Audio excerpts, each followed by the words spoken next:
Bueno, hoy vamos a hablar sobre resinas compuestas, ¿no? Las resinas compuestas son materiales de amplio uso hoy en día. Podríamos decir que prácticamente no hay un odontólogo que no use resinas compuestas.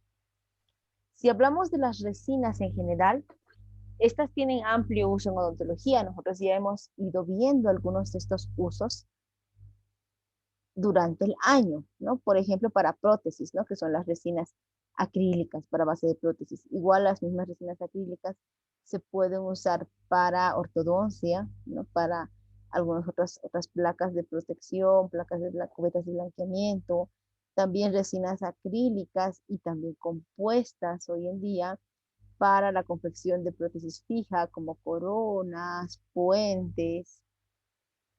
También habíamos visto que las resinas también se usan como materiales de impresión en lo que son las siliconas, ¿no? Que son un tipo de resinas, los elastómeros. Y también para la fabricación de dientes de prótesis, ¿no? De todas maneras, hay muchos usos en estos materiales.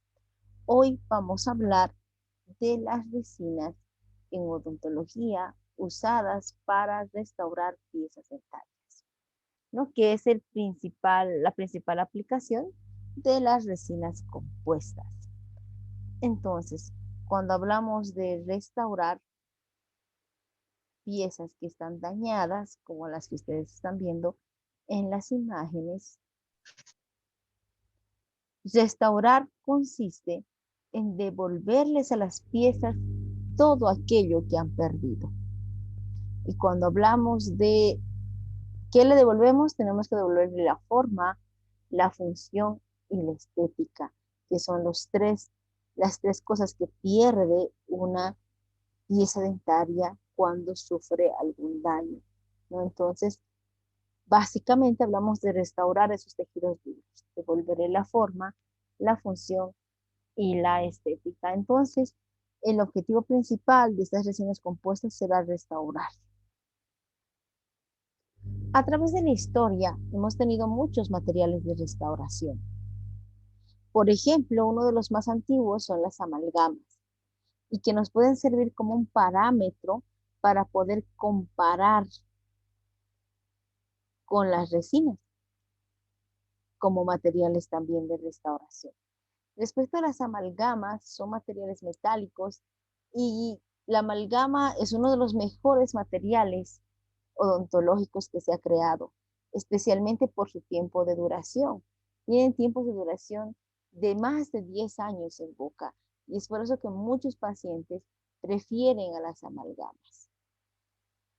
Posteriormente aparecen los cementos de silicato. Estos cementos de silicato fueron los primeros materiales de restauración blancos, es decir, de color similar al de las piezas dentarias. Por lo tanto, fueron los primeros materiales que podríamos considerar de restauración estéticos, ¿no? El problema era que eran materiales que se decoloraban con mucha facilidad y no tenían mucha resistencia. Por lo tanto, luego aparecen las resinas acrílicas, las primeras resinas de restauración. Pero estas resinas eran muy similares o son muy similares a las resinas acrílicas para base de prótesis o para confección de prótesis fija, ya que son resinas que no poseen relleno. Finalmente, tenemos a las resinas compuestas, también llamados composites. Se llaman resinas compuestas porque poseen relleno. Todo material denominado material compuesto posee en su composición matriz y relleno. Y ese es el caso de las resinas compuestas. Poseen matriz y relleno. Si nosotros comparamos, por ejemplo, a la amalgama con las resinas, tenemos acá restauraciones de amalgama, que son estas restauraciones metálicas que ven ahí, todas son restauraciones de amalgama. Entre las ventajas podríamos mencionar que tienen gran resistencia y gran durabilidad. Y entre las desventajas podríamos indicar que el color es uno de sus principales problemas, ya que tiene un color metálico, por lo tanto no es un material estético. Por otro lado, se le atribuye cierto grado de toxicidad, que puede ser discutible desde muchos aspectos, ¿no? La toxicidad está atribuida a un elemento que tiene la amalgama en su líquido, bueno, a su líquido en realidad, que es el mercurio. Entonces, la evaporación del mercurio puede provocar citotoxicidad, ¿no? Entonces, tendríamos que tener cuidado en ese aspecto con la amalgama. Respecto al cemento de silicato, que fue el siguiente material que salió y que dijimos que es el primer material que tiene aspecto blanco, similar al de las piezas dentarias. Si bien era un material que nos daba esa ventaja de estética, que por cierto no se le ni siquiera acerca a lo que tenemos hoy en día con las resinas compuestas, ¿no? Pero en ese entonces pues era lo único que se tenía. Era un material que era muy propenso a fractura, ¿no? No era muy resistente. Se disolvía en presencia de fluidos orales, es decir, que nosotros restaurábamos la pieza y a medida que pasaba el tiempo, la restauración se iba haciendo más pequeña porque la saliva terminaba disolviendo al material, ¿no? Había mucha inestabilidad de color, con el tiempo adquirían un color naranja, amarillento, ¿no? Que también le daba un aspecto desagradable, ¿no? Y sufrían erosión, es decir, sufrían daño por ataque ácido. Luego, cuando aparecen las resinas acrílicas, que son resinas sin relleno, entre las ventajas de esta, o desventajas, perdón, estaban que se contraen demasiado. Las resinas acrílicas sufren contracción en un 7%, que es muy alta comparada a las resinas compuestas, que se contraen entre un 1 y 2%. Tienen baja dureza superficial, es decir, que se desgastan también con facilidad, por eso tenemos baja resistencia al desgaste. Cuando hablamos de dureza, también hablamos de la posibilidad de fracturarse y la inestabilidad de color, ¿no es cierto? Se pigmentaban, puesto que estas resinas acrílicas son resinas que son autopolimerizables y al tener en su composición química sistema de iniciación y activación autopolimerizable, pues estos compuestos tienden a cambiar de color en presencia de la luz ultravioleta. Es por eso que estas resinas no eran estables en su color, ¿no? Acá podemos ver, gracias a la contracción, es que se generaban zonas de microfiltración marginal, como esa línea café que vemos alrededor de la restauración. Baja dureza superficial, lo que llevaba a una posible fractura, especialmente en zonas que eran muy delgadas o estaban expuestas a mucha carga. La resistencia a la abrasión se desgastan. Uno le puede dar la forma, pero con el tiempo se van desgastando y ese desgaste precisamente se debe a que las resinas acrílicas no tienen relleno, no son solamente matriz. Y la inestabilidad de color. Estas resinas cambian de color con el tiempo. Es por eso que los cementos de silicato y las resinas acrílicas hoy en día ya no se usan como material de restauración. Las amalgamas sí todavía se usan como material de restauración, de manera muy limitada también porque los pacientes ya no quieren tener elementos metálicos en boca, ¿no? Y entonces prefieren siempre algo de color blanco que sea más estético. Aunque podríamos pues discutir mucho sobre la duración, ya que la amalgama tiene un tiempo de duración mayor.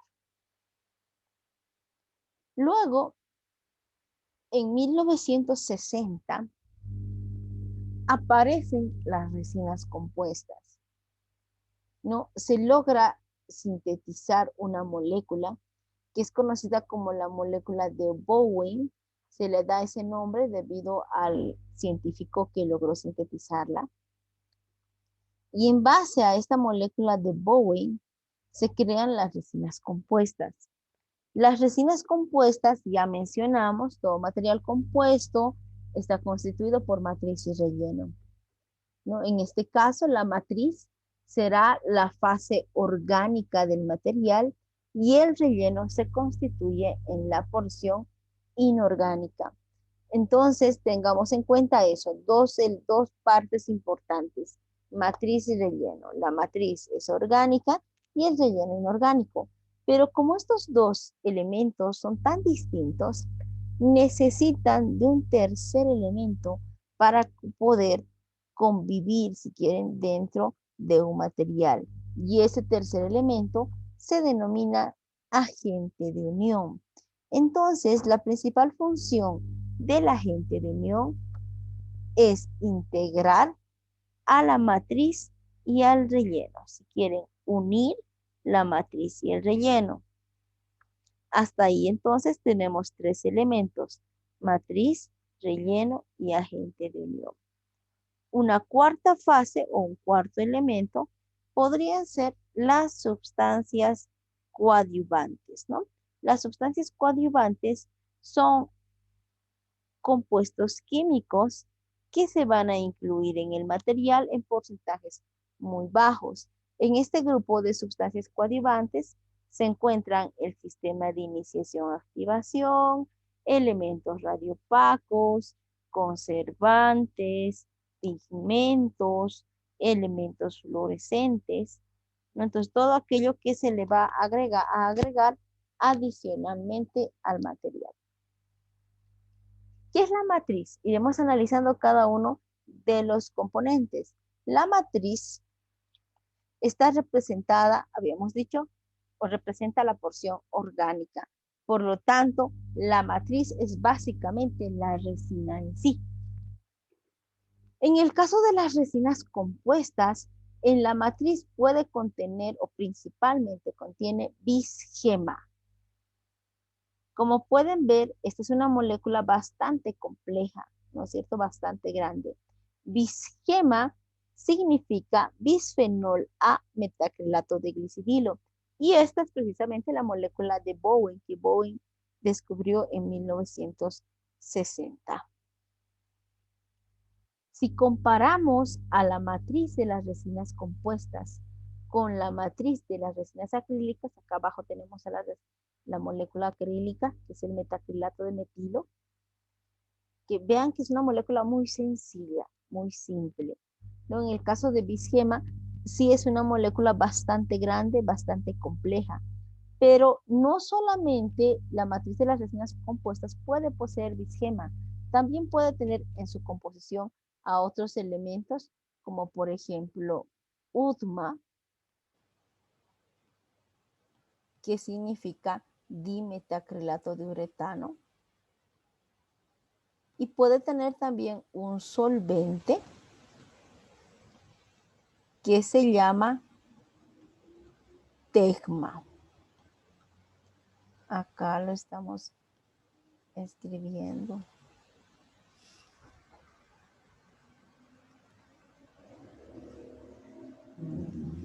TEGMA significa trietilenglicol metacrilato y se agrega en la resina porque bisgema y UDMA son moléculas que son demasiado densas, entonces el material resulta demasiado denso, difícil de manipular. Entonces, para facilitar la manipulación se agrega TEGMA, que vendría a ser un diluyente, una resina de mayor fluidez. ¿Cuál es la función de la matriz? La matriz principalmente se encarga de la adhesión. Ustedes ya llevaron el tema de adhesión con el doctor Silva la anterior semana. Así que quien se va a enlazar al sistema adhesivo que se ha puesto previamente en la pieza dentaria es la matriz, ¿no? Por eso se encarga de la adhesión. Que la adhesión es algo bueno, es algo beneficioso. Pero también la matriz es responsable de algo negativo, que es la contracción. Entonces, quien se contrae en la resina compuesta es la matriz.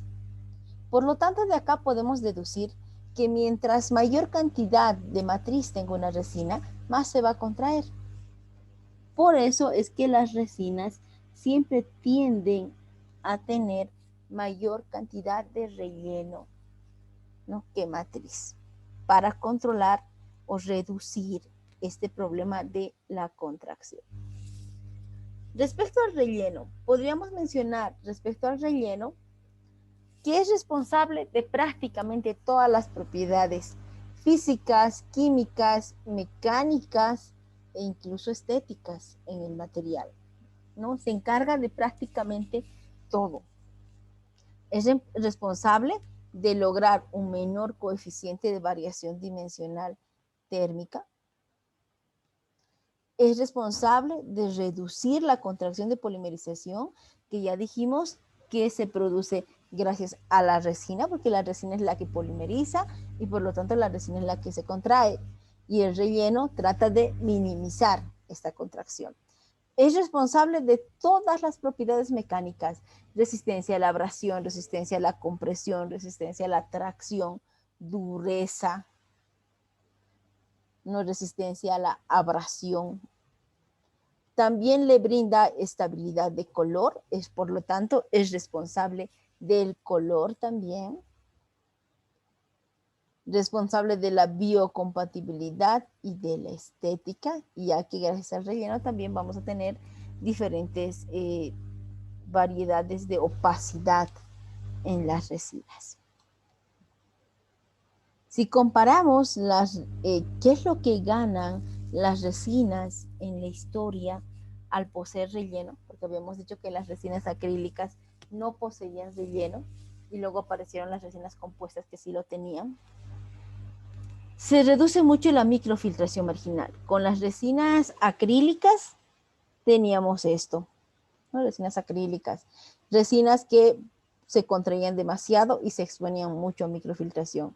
Con las resinas compuestas ya no se reduce mucho la posibilidad de microfiltración marginal. Las propiedades mecánicas se elevan mucho. Antes era impensable con una resina acrílica restaurar esto. No, esta es una paciente mía que se fracturó en un accidente de moto, los dos incisivos, y se le hizo la reconstrucción de esta forma.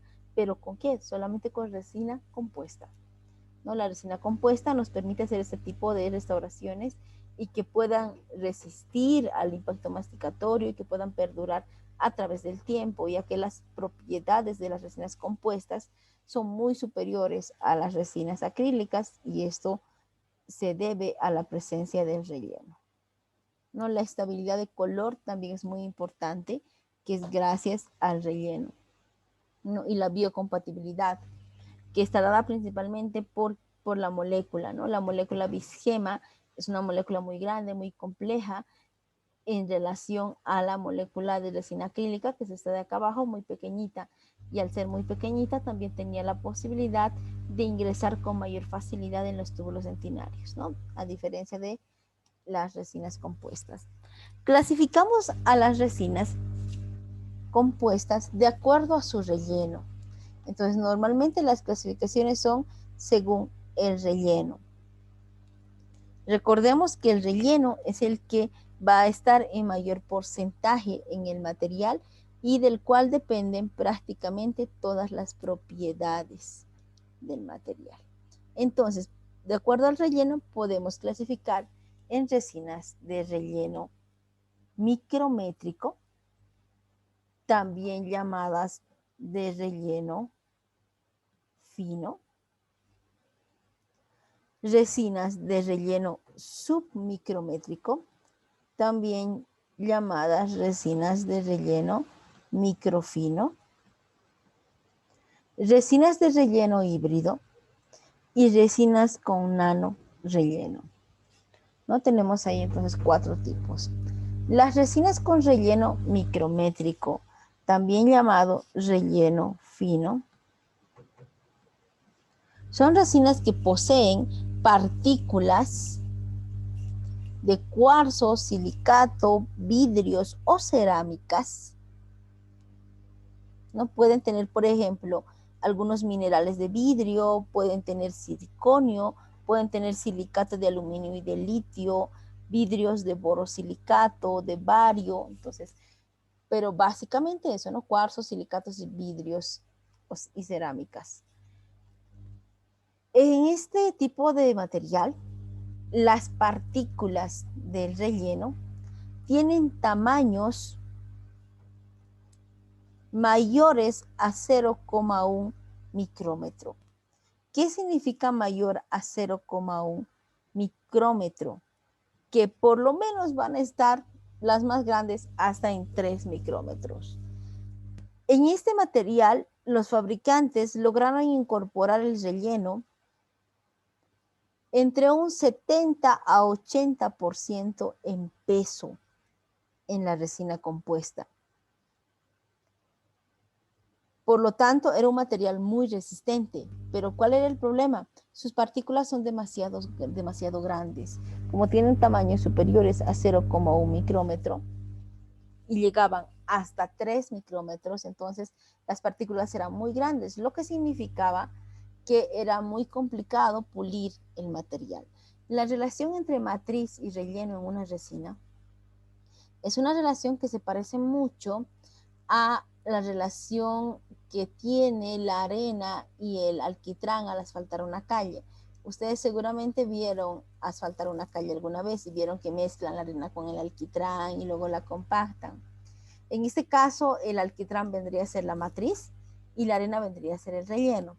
Y si hablamos de una resina con relleno micrométrico, esto es el equivalente a asfaltar la calle con alquitrán y con piedras grandes. Si ustedes asfaltan una calle con piedras grandes, seguramente la calle quedará irregular. Podrá ser resistente quizás, pero será muy irregular. Y a medida que se vaya desgastando, seguramente las piedras aparecerán. Y si sigue desgastando, las piedras se irán saliendo y dejarán huecos. Por lo tanto, nunca tendremos una superficie lisa. Todo el tiempo será muy irregular, ¿no? Por esa razón es que estas resinas, como no se podían pulir bien, no se lograba un aspecto estético porque no quedaban lisas, no se usaban mucho para el sector anterior, sino para el sector posterior. Posteriormente salen las resinas con relleno submicrométrico. Estas resinas con relleno submicrométrico tenían partículas de sílice coloidal o sílice pirogénica en su composición y el tamaño de las partículas estaba entre 0,04 a 0,1 micrómetro. Aquellas que tenían tamaño más pequeño, es decir, 0,04 micrómetros, se llamaban aerosils porque eran sumamente pequeñas. Me van a disculpar. Listo, lo tienen el dato por si acaso también en el texto. Entonces, los aerosils eran las partículas que medían 0,04 micrómetros. Pero en este tipo de resina podían haber partículas de máximo 0,1 micrómetros.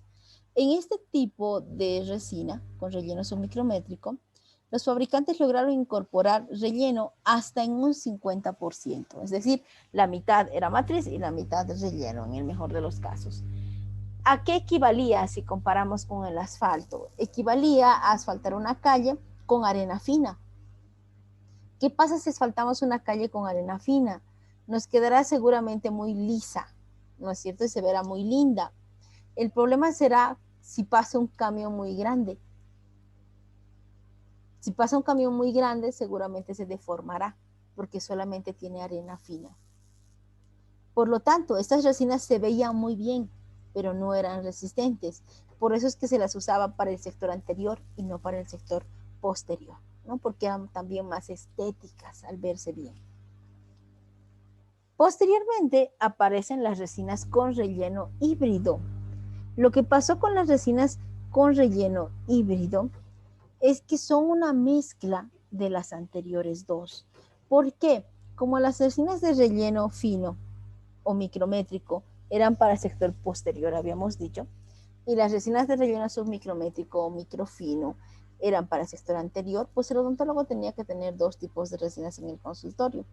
Cuando aparecen las resinas de relleno híbrido, estas se llaman también resinas universales porque se podían usar tanto en el sector anterior como en el sector posterior. Su composición química estaba hecha de partículas de vidrio o cerámica y también de sílice coloidal, es decir, era la mezcla de las anteriores dos. En cuanto al tamaño de partícula, también era la mezcla. Por lo tanto, podíamos encontrar en estas resinas partículas que iban desde los 0,04 micrómetros hasta mayores a 1 micrómetro. La ventaja fue que se logró incorporar hasta el 85% de relleno. Por lo tanto, estas resinas son más resistentes que las anteriores dos y se pueden usar en cualquier sector de la boca. Pero siempre van mejorando. Posteriormente aparecen las resinas con relleno nanométrico, también llamadas resinas de nanorelleno. Estas resinas, en su composición química, poseen circonia o nanosílica. Los fabricantes logran incorporar en el material hasta en un 78.5% este relleno, obteniendo un material también muy resistente. Y el tamaño de las partículas varía entre 5 y 75 nanómetros. ¿Por qué varía entre 5 a 75 nanómetros? Porque estas partículas pueden ir sueltas, las que son de 5 nanómetros, o pueden ir agrupadas en forma de racimos, ¿no? Y podrían tener estos racimos tamaños de hasta 75 nanómetros. Estos racimos que se forman se llaman clústeres, ¿no? O también llamados nanoclústeres. Entonces, hoy en día, ¿cuáles usamos? Hoy en día usamos a partir de las resinas de relleno híbrido, ¿no? Estas son las que más vamos a encontrar para comprar, resinas de relleno híbrido y resinas de nano relleno. Incluso tenemos otras que se llaman resinas de relleno nano híbrido, que son una mezcla entre las híbridas y las nanométricas. Vamos a hablar ahora del agente de unión. El agente de unión, habíamos dicho que tiene como principal función enlazar o unir la matriz y el relleno.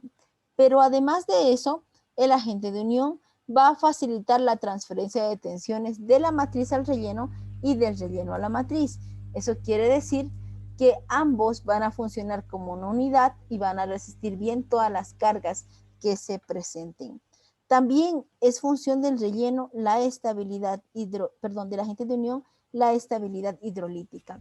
¿Qué quiere decir esto? Que el agente de unión se va a encargar de que la resina no absorba agua. Si la resina absorbe agua es porque se ha dañado el agente de unión. ¿Qué compuesto químico básicamente es el agente de unión? Es un silano. ¿Listo? El agente de unión es un silano. Si nosotros vemos ahí escrito en amarillo, está el nombre largo y el silano específico que se usa como agente de unión, que es el 3-metacril-oxipropil trimetoxicilano, que yo normalmente lo abrevio como el 3-MOTS, ¿no? 3-metacril-oxipropil trimetoxicilano. ¿No? Pero lo que me interesa es que básicamente ustedes sepan que el agente de unión es un silano y ya saben cuáles son sus funciones.